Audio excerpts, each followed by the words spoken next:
for us, it's essential because who we're going after. Our consumer target is the female millennial, and social is an intrinsic part of their lives.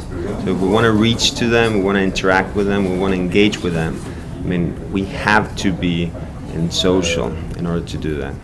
And to add to that, the American market is obviously a huge market and an extremely expensive market in terms of marketing budgets. So when you're trying to reach any kind of audience, unless you happen to have Budweiser or Coca-Cola size budgets, you're going to need to target. And the best tool to hyper-target is online, and social media is usually the way to really get to the audience with the right message.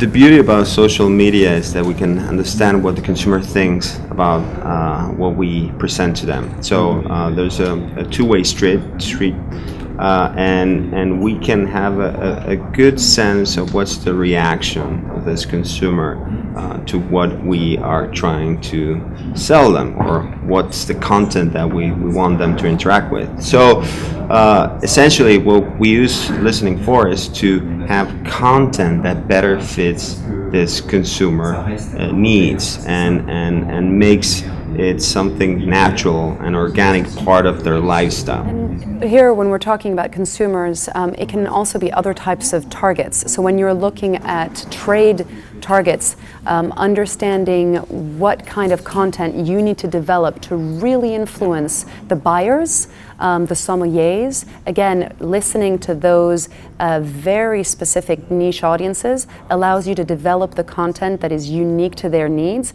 and therefore the way you need to influence them.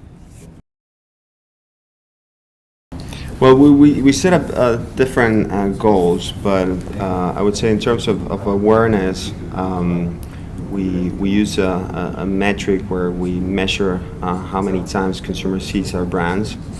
And then in terms of engagement, we measure, how many likes or how many followers we have on our social channels that we use. So for instance, sometimes our strategy or year on our year is to grow our Facebook fan in 10-20%, and that's the kind of objectives that we set.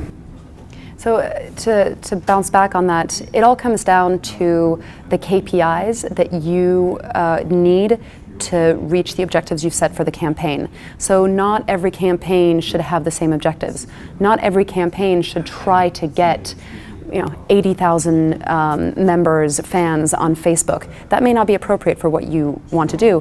One of the campaigns that we had very targeted to the trade, our objective was to get about 2,500 people, because those were the people that we needed to get. But what was important behind it is how we could evaluate the influence that we had on those people. So you've got different tools for the different kind of objectives that you have, and the most important thing is no matter who you work with, establish what the objectives are, establish what you're going to track against, and then you can make sure you've got your ROI.